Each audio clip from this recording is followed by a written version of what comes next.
What's up, guys? It's Steve and Ron here for episode 004 of Movie Schmovie. Hello. Chugging right along. Hopefully you guys have been able to keep in touch with us through our blog on Tumblr, movieschmovie.net.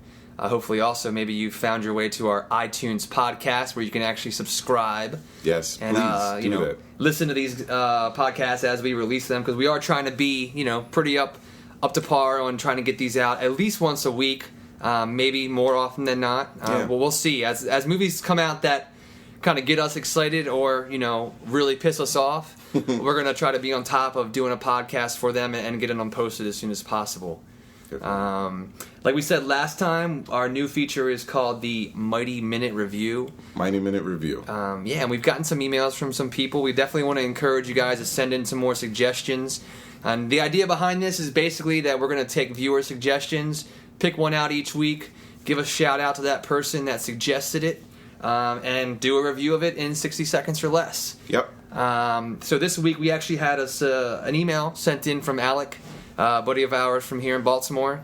And the movie, I don't know, you want to talk about it, Ron? I haven't seen it yet. I didn't do my homework, but we picked Alec's movie. But Ronald's going to take this and run with it and go for it, man. Cool. So the name of the movie is Ip Man, I-P Man. So Ip Man is a really cool movie. Stars Donnie Yen, and it is basically the semi-autobiographical story of Wing Chun, who was actually the trainer of Bruce Lee. Oh, right on. Incredible dude. It takes place in the 1930s. It's about his dojo. And what happens is the Japanese invade. This guy is the best trainer in the world, and the Japanese invade China and basically make this guy fight on for the freedom of the Chinese. And that's what the entire story is about. Basically, how great this guy is, how he leads people, and fighting the Japanese in this tournament that almost seems like impossible to win because the odds are against him. And this amazingly evil dude played a big role on the Japanese side in the misery of the Chinese. So check out Ip Man. So what'd you think of it, though? It was incredible. Give me some feedback. Incredible. Lots of cool martial arts. Donnie Yen, one of the premier fighters, Chinese action stars. Amazing. One of the best martial arts movies you'll ever see in your entire life. So yeah, it's so real. It's so random because actually we picked this one because I honestly haven't seen it yet, and I noted that already. But so many people in the past 2-3 weeks have been mentioning this movie to me randomly, and now I'm really excited to see it. Hearing what you had to say. Ip Man. I think it's on Netflix. You can stream it on there. Yeah. I have it in my instant queue. I'll probably watch it sometime this weekend. Yeah. But did you want to say something else? Oh, very cool movie. I was just going to say off the beaten path in terms of martial arts films. It kind of beckons back to the time where there were really good martial arts films, like uncompromising, really good action flicks with good stories. So, all right, cool. Yeah, we'll check it out. And thanks again, Alec, for sending that in. Thanks, Alec. If you want to send in your suggestion for the Mighty Minute Review, you can hit us up at movieschmovie@gmail.com. Definitely. You can then go to our website, movieschmovie.net, and submit it through our blog. Send us a message there. Twitter, too. Twitter as well. At Movie Schmovie. Yeah. Hit us up on there. We're trying to get a little bit of activity going on there. And we have a Facebook page. We do have a Facebook. It's slowly getting its feet, slowly. But we're trying to get this baby birthed. So it's just Facebook.com/movie schmovie. So hit that up too. You can post on our wall, send suggestions in that way. That would be much appreciated. Tell people about it, please. It's very, very, very important. Yeah, we'll pay you if you do that. I'm not sure what currency it'll be in, but there will be some sort of exchange of currency. Absolutely. Most likely Monopoly money. Yeah. Usually works. You can't really buy anything with it. Peanut chews. Maybe. Yeah, I don't know. Yeah. M&Ms. I don't know. Something. We'll give you something. We will reward you. But yeah, so we're gonna get into the feature review this week. I'm actually kind of excited about this movie. I saw it a little bit ago. I know you just saw it recently. Yeah. It came out about a year or so ago overseas, and it's kind of seen. It's released now in the States. And the movie that we're going to be talking about today is called TROLLHUNTer. TROLLHUNTer. Definitely off the beaten path. Like, very different for something we've done. We've done a lot of mainstream movies. Yeah, definitely. And this is very different. It's a Norwegian movie made in Norway. Came out last year, and it is very different in that it's like shaky cam sort of mockumentary sort of movie. Yeah. So we got a clip right here. We're gonna play you from the trailer for Troll Hunter. So check it out. Det er sikkert litt tid da, for han kommer med det trollet. Kanskje han filmer oss. Det sitter sikkert og ler av oss et sted. Hovedgrupper bergtroll og skogsrå. Se her, Tomas. Raglepant, tusselab, vintusse. Troll! For faen!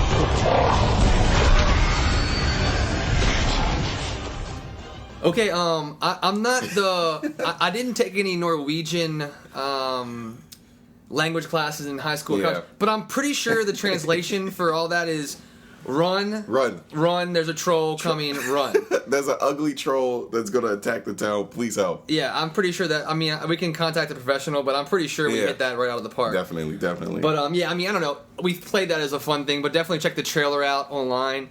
The idea behind this movie is, like Ronald said, it's kind of shot in that mockumentary style that films like, I guess, Blair Witch Project, Cloverfield, like Fourth Kind, or some of the more mainstream ones that our listeners may be able to reference. But the idea behind the movie, you want to throw out a synopsis for us, Ron? Absolutely. So it takes place in Norway. There's a group of Norwegian students that basically investigate a series of mysterious bear killings. But as they start to investigate it and film it, they realize that it's something way bigger than that. And that the gentleman that they're following, that's supposed to be behind these bear killings, is actually hunting trolls. Yeah. So like these college students, like you said, like they're investigating what's happened to these bears, because apparently there's some things going on in the mountains or the forests of this town that they're in. Yeah. And they're like making this documentary about getting to the bottom of it. Because there's like some, a little bit of concern on whether what is really happening is like what the TV networks and everything are saying is happening is really happening. Because even a lot of the hunters don't even believe what's going on, because no one is actually admitting to like killing these bears. Like, because there's all these bears turning up dead, and their stance is that it's because they have this poacher that's out there killing bears because of them wreaking havoc. And like I said, the students think, hey, we're gonna go out and figure out the real reason for this happening. Yeah. And in the midst of doing that, they basically fall onto this whole new idea that gives us Troll Hunter. This guy, Hans, is a very mysterious gentleman. He has a lot of weird customs. They know that he has some weird stuff around, like a lot of equipment. He smells funny. His car smells funny. He has strange things like hair, balls of hair on the roof of his car. And they're trying to figure out what it is exactly. This is a really small cast in terms of who's in the movie. It revolves around maybe 4 or 5 characters. One, Tomas, he's a filmmaker.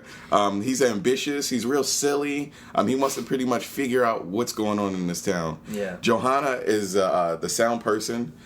Kelle is the cameraman, and basically starts with these people following Hans around, and that's when the craziness starts. So it at first it's like really light stuff, like they're going to the scenes of the crimes where these bears are in these weird positions where it looks like almost like they've been carried there, like their arms are kind of tucked under and kind of flailed around, not normal stuff.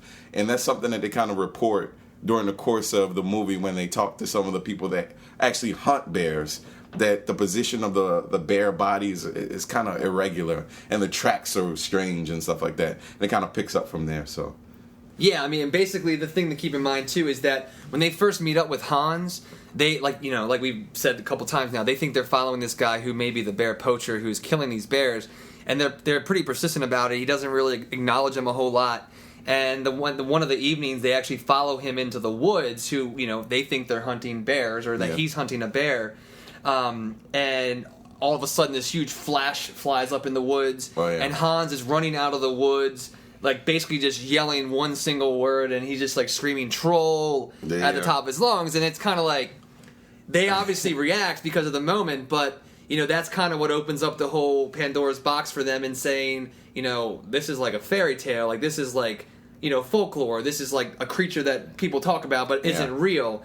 So Hans is trying to explain to them what the idea behind this is that they're real, and yada, yada, yada. and eventually they're in a situation where they actually run into one themselves. Yeah. And the cool thing is, I mean, one of the things I like about how the movie does is like they've actually thought up this whole mythology of it. Yeah, definitely. It's really well put together. There are rules. There's like the folklore that we know about trolls versus what it really is. Yeah. So you see the light that he flashes at the guys, and they're asking about this. And the reason why they use the flash is because trolls are actually kind of allergic to UV rays, basically what the sun puts out. And the reason for that is that they do not process they don't convert sunlight to vitamin D the way we do. And basically it manifests itself in these calcium deposits. So if there's too much UV, it kind of makes them turn into stone, basically, like a kidney stone almost, except it consumes their whole body. And and then what's also crazy about it is the older ones, like old people, get these calcium deposits in their body, and because they're older, because they have more, because when the light flashes on them, they kind of disintegrate.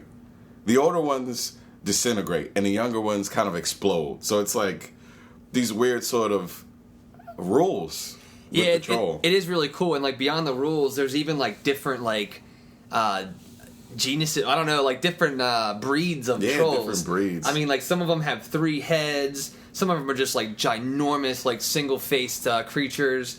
I mean, some of them actually have like this like phallic-looking nose. I mean, it's like kind of really cool how they came up with these different ideas, and they all have different areas of the Norwegian countryside that they kind of reside in, under cover of, you know, this whole cover-up that we find out has been this conspiracy by the government. And as we find out more about Hans, and the kids or the students actually buy into what he's talking about, once they see that troll that I referenced, you know, that's when we start to find out some of this stuff. Yeah, definitely. In the earlier parts of the movie, when we see the bear happenings, there's a gentleman that comes out that is kind of the face of what's going on, who's trying to basically... He's like a wildlife board official. His name is Finn. And he is basically the one blaming all the problems on the bears. Yeah. And as we get to know Hans a little better, and we actually see the troll, and Hans kills it with the bursts of light, this guy Finn actually shows up again, and it's there that we actually find out that he's actually the head of Norway's Troll Security Service. Troll Security Service. He basically monitors where these trolls are, what they're doing, their activities, and it's very apparent from the way it starts off that the trolls have kind of gone beyond the borders of where they're supposed to. They say that there's like mountain and forest trolls. There's those two breeds, and then within them are kind of these sub breeds. Yeah. And what happens is they kind of go beyond their barrier, and this troll hunter Hans has to go out and kill them, basically. Yeah, and it's almost like they're like a protected species too, because I know there's that one scene where they're eating breakfast and Hans has to fill out like a slayed troll form. Yeah, you know, like it's that crazy. just shows you like that bureaucracy and like the government. Like even when he kills one, he Yeah. has to fill out a form to go into the system or whatever. He has to account for them. It's pretty cool, and it makes it very believable. And then another thing that's really cool that we have to talk about, that's a character within itself, is fucking Norway. Norway is beautiful. Oh, I never knew it. I never knew it. It's rainy and kind of disgusting, but the mountainsides of Norway are incredible. And it's a character within itself. It's like, it kind of gives the backdrop for this beautiful, beautiful story. Like, it's like all these trolls, but then they're on the mountainside of this beautiful place, and you're like, man, it's these trolls at night, but Norway is so beautiful. Yeah. Norway is so beautiful. And I think that's kind of one of the things, like, you kind of get, that's one of the motivations with the government, is, like, they're trying to keep these trolls under wraps, so one, people don't find out that they're real, but two, so that they don't, like, destroy the countryside, because there are instances where, like, you know, mountains are being torn up, and, like, fields are being torn up, and, like, you know, goats and, you know, different livestock are being, like, eaten or destroyed.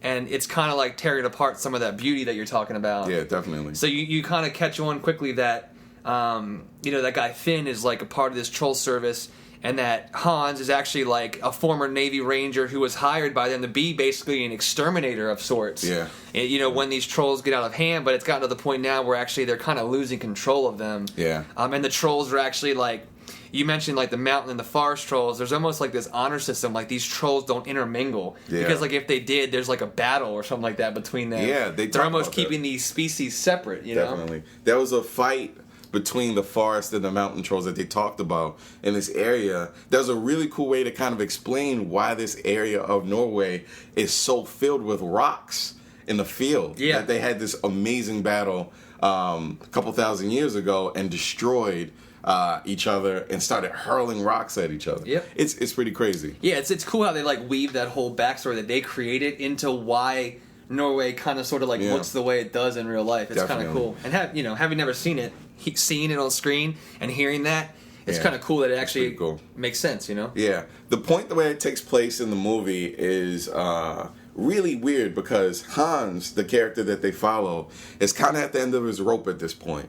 It's very obvious that he's been doing this for a while. He's tired, he's older, and he's been fighting these things for a while. So like after the point where you meet them, which is kind of all right. So I had one problem with the movie.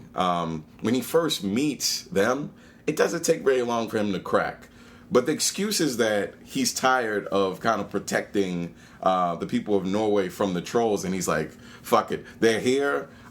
We may as well expose it. Maybe another troll hunter can come about from me kind of saying, exposing this story." But it's kind of weird that it did not take very long. It took they hunted him down maybe 4 or 5 times, and then he's like, "Okay, you can film it, but you got to do what I say." Yeah, you kind of, I think, hit the nail on the head. It's like you could definitely they catch him at the point of breaking. You can tell he's just so tired from like fruitless efforts. Like he's been doing this for so long, and it's gotten to the point where it's not controllable anymore. Where, like you said, they need to get in. They need to maybe expose it.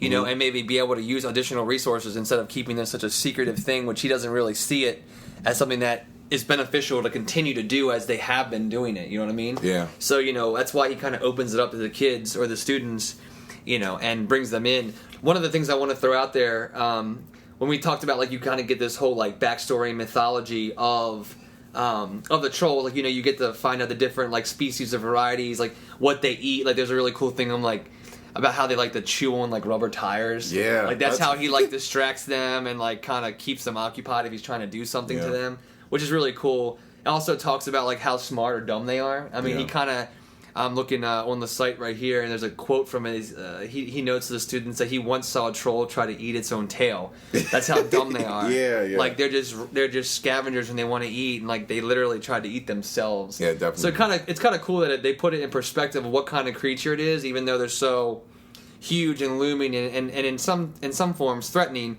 or a lot of forms threatening, that they are still super simple and super dumb. Yeah, which is why they've been fighting that battle with them, I think. I love that part. There's a part when they're in the restaurant and they're talking to him, and he's basically like, no, they are not the opposite of what you think. It's very clear that they're not E.T. They're like very primitive, and they will destroy you if they see you. That's what I like about it. Yeah. Another cool thing is how great they look on screen. Dude. Yeah. They look amazing. They look amazing. You told me the budget was $3 million. $3 million. And I'm like, these all look like effects that were made like computer generated, all computer generated. But they look great. I mean, like, there's some really frightening scenes, like when you first see the trolls, or when they're in like a cave at one point, like hunting the Mountain King, like a different breed of trolls, which are the ones that have like the little phallic-shaped noses. Yeah.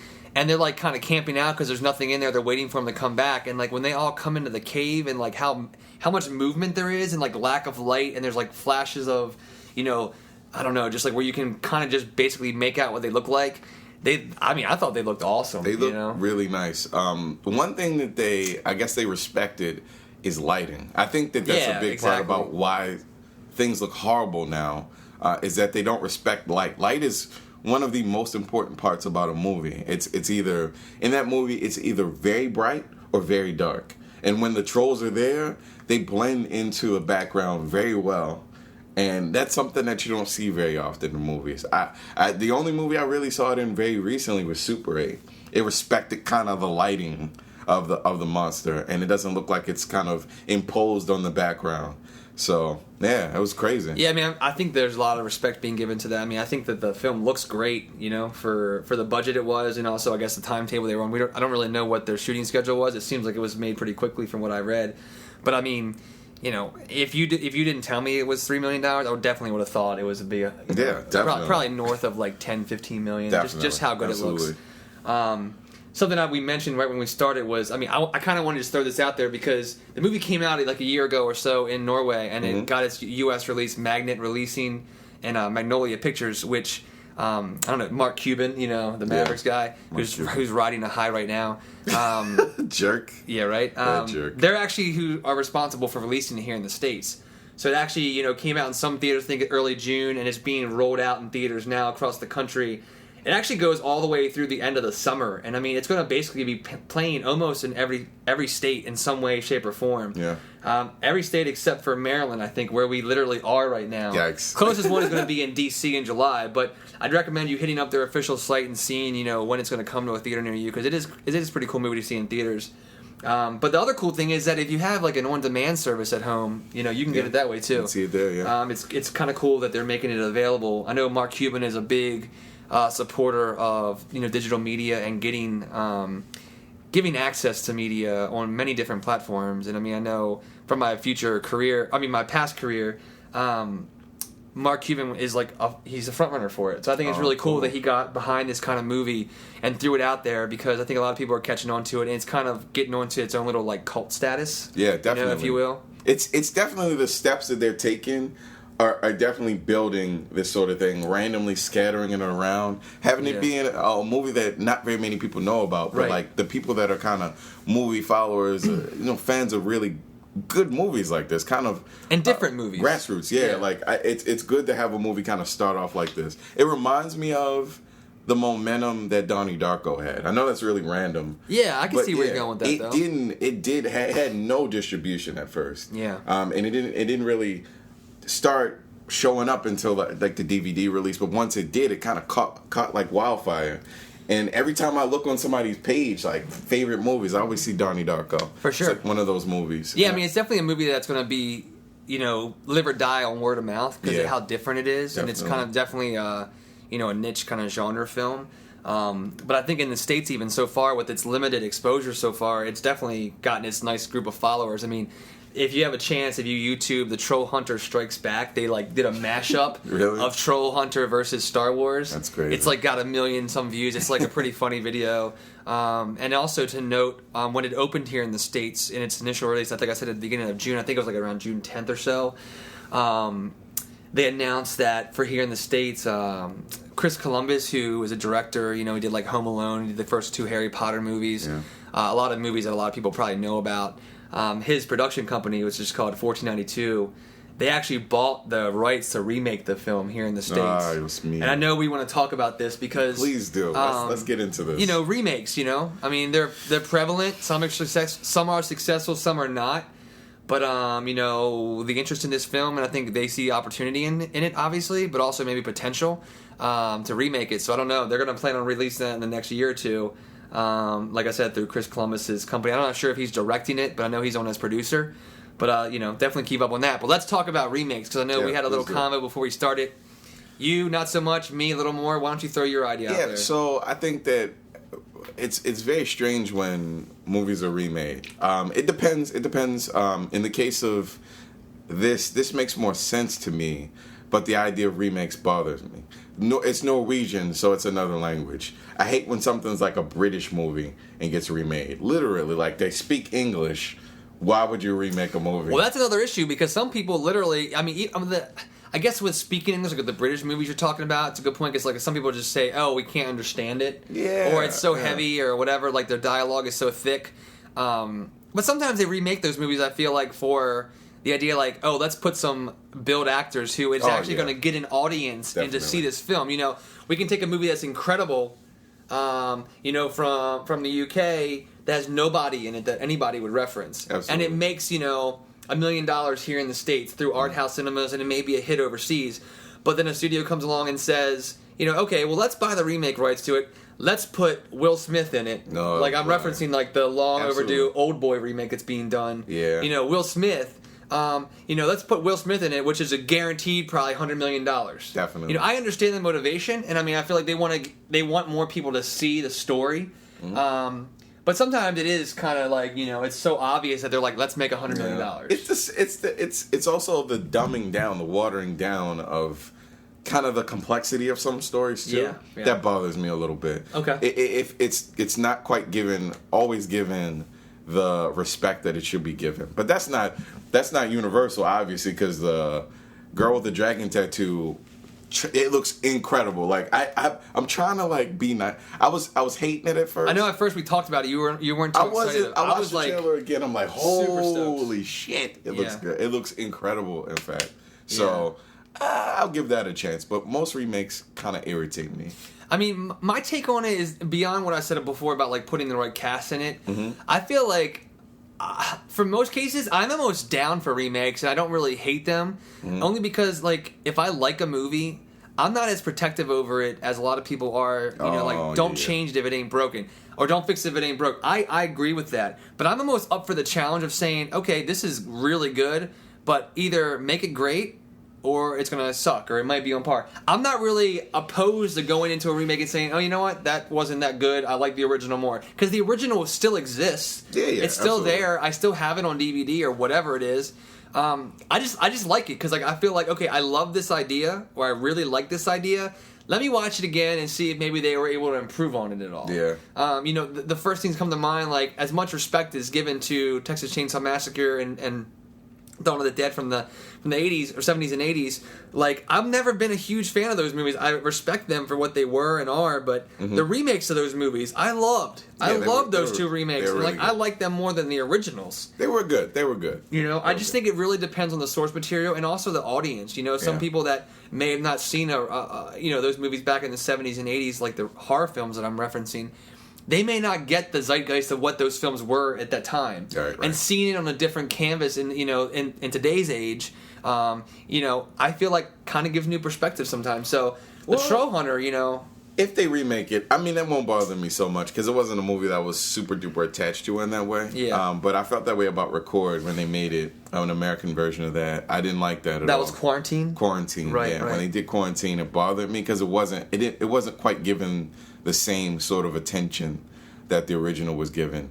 You know why I think it's a problem culturally? No other place remakes movies like we do. Yeah, you're right. That's a good point. UK audiences, Swedish, they're always making original content, and I think that's what bothers me. Like, we need to start making more original content and be kind of that center of movies that we used to be, but we will make these amazingly original pieces of work, even if they were based on books. They weren't remakes of things. That's a really great point. I haven't really thought of it from that point. You know what I mean? Like, America is the center of entertainment in that way.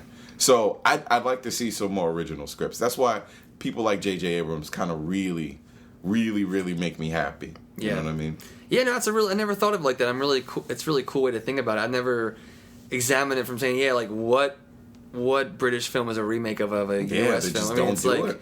It's like really hard to find one. I can't even think of one. I just don't. But that's a good point, because I guess my thing is like, if there's still really like good original content coming out of the States or out of domestically here, I feel like these kinds of things, almost like I'd rather see a good remake or even better remake than seeing like a really shitty movie that was original. Do you know what I'm saying? Like, if Chris Columbus is going to go make a movie that I would go to and literally like, want to leave right when it started, or make a Trollhunter remake, which I liked a lot, and be like, okay, I'll give it a shot. I'd rather him almost do the Trollhunter remake, because so many filmmakers out there now are making movies, and studios are just putting out so much shit these days that it's like, if they can take a property that I liked at least and not completely fuck it up and at least make it as good, it might be cool to see that. See, I could deal with that. Yeah. I can deal with that. So that's this is another way to think about it. Yeah, definitely.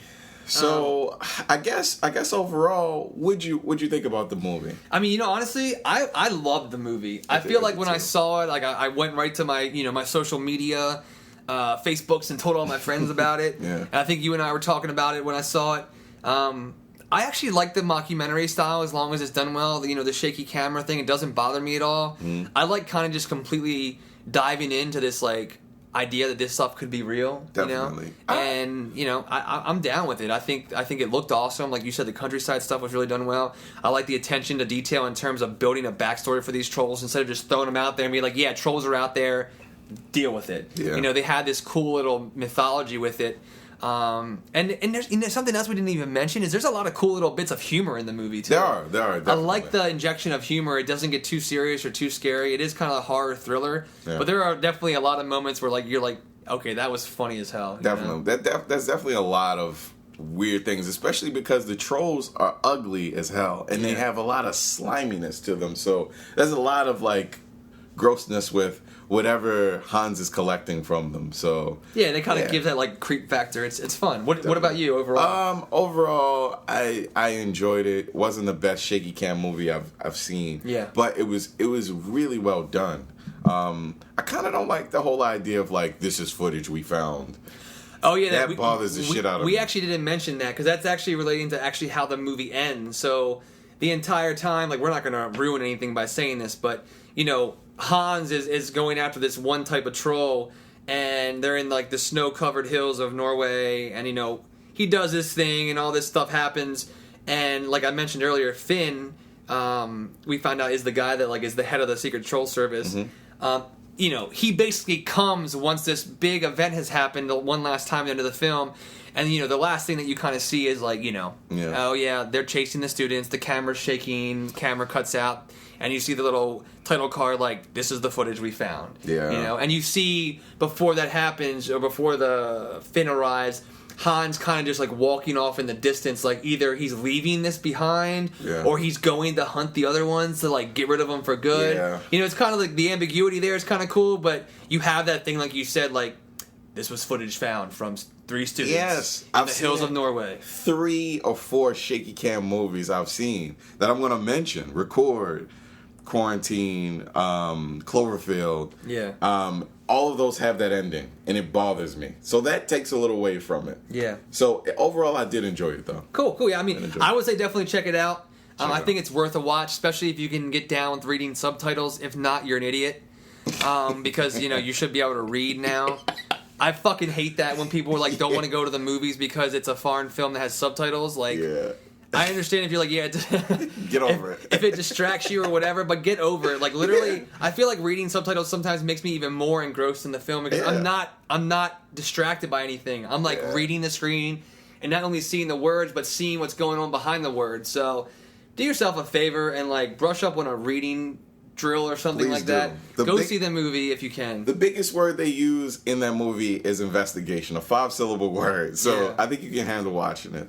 Cool. Yeah, definitely check it out. If you want to see if it's coming to a theater near you where you live, you can go to the TROLLHUNTER.com. Like I said, Magnolia Pictures has a site set up for it. You can check out their rollout schedule. It's in about 4 or 5 cities now, and it's going to be rolling out through the end of the summer. And if you have the on-demand feature with your cable provider, it is available on-demand with, I think, cable providers across the country. Yeah, so that's the best way to check it out. Check it out. Definitely worth a watch. And, if you do see it on our recommendation, please post and let us know what you think of it. Please. So good times, Troll Hunter.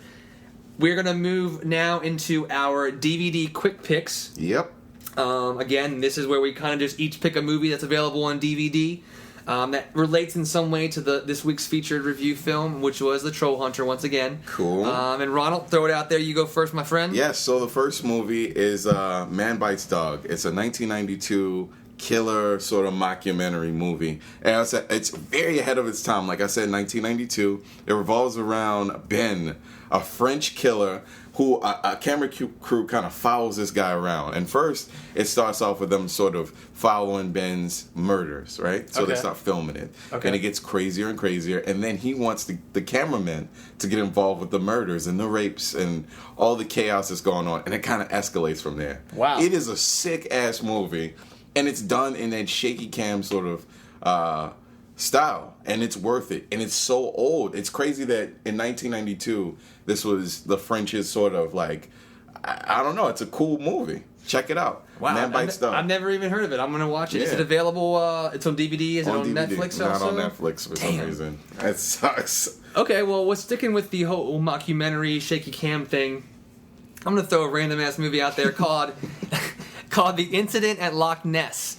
And the reason I suggest it or bring it up is because I am one who is all about conspiracy, folklore, whatever you want to call it. Cool. Like Bigfoot, aliens, Loch Ness, trolls. So I'm down. I'm pretty sure I'm going to end up finding the Loch Ness Monster one day. Probably. And I'm going to ride it into the sunset. But yeah, this is a 2004 mockumentary that is written by Werner Herzog and Zach Penn. Cool. Werner Herzog, very acclaimed filmmaker, controversial at times. He is a co-writer, and he actually is the star of the film. Zach Penn is a guy you may have known as a writer on a lot of superhero films like X2, X-Men Last Stand. I think he did Elektra also. Oh, but yeah. he is the actual director of the film. He pops up in it here and there. But the idea behind it is that Werner Herzog is the director of a film crew that is on the scene in Loch Ness filming what they think is, an appearance or sightings, and they're kind of doing a documentary about the history and the folklore of Loch Ness. And it's kind of like a movie in a movie almost. Really? Like something bad happens on their film set, and this movie is Zach Penn shooting them. You know what I'm saying? Okay. Like Gotcha. things go wrong for Werner, and Werner becomes the subject of the movie because they start to experience the possibility that Loch Ness actually is real. Wow. And you see little things here and there. It's really fun. It's really campy. It's got like a 7 or 7.5 rating on like IMDb. That's actually pretty good for that. It got an audience award, I think, or a cinema award at like Seattle's International Film Festival. But I just kind of randomly came across it at a Goodwill. Really? I bought it for $2 on DVD because I love Loch Ness, and I'm always down for something that explores that. Like I like watching History Channel and everything. It's a really cool movie. I would definitely recommend checking it out. It really has a whole tongue-in-cheek vibe to it because of the whole movie in a movie, but it's got that mockumentary feel. It's on DVD. I'm not 100% if it's on Netflix yet. I haven't been able to double check that, but hit it up if you can. Again, Incident at Loch Ness. The tagline: "This fall, there's something in the water." Like, how much more fucking generic can you be? That is super generic. Like, let's do Piranha, Jaws, Lake Placid. You could use that tagline for any of them. But Yeah. Incident at Loch Ness, they went for it. I like it. I would check it out. So you got that. And then Ronald's suggestion was Man Bites Dog. Both available on DVD. Worth checking out for sure.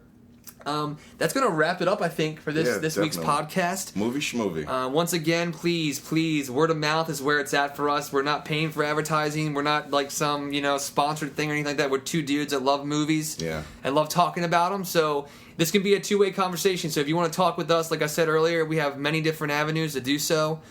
We have the Facebook.com/movieschmovie, movieschmovie.net.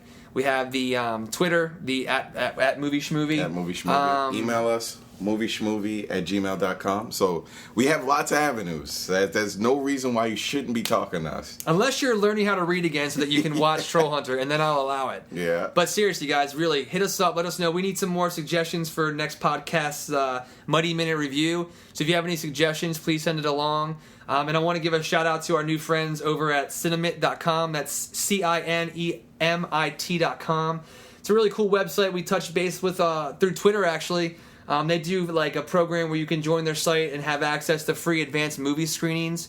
It's kind of like a user community. You can talk back and forth about what you think of films and, movie news, posters, that kind of cool stuff. Very good site. And they're going to help us, promote our podcast just as we're going to help promote their website. So if you want to check out if there's any free movie screenings in your area, again, it's cinemit.com, CINEMIT.com. I want to thank Rich over there for helping us out trying to get our podcast off the ground. Thanks, Rich. Yeah, thank you, Rich. So, guys, once again, thank you so much. I'm Steve. And I'm Ron. And we really appreciate your time, and you've made our day. So take care.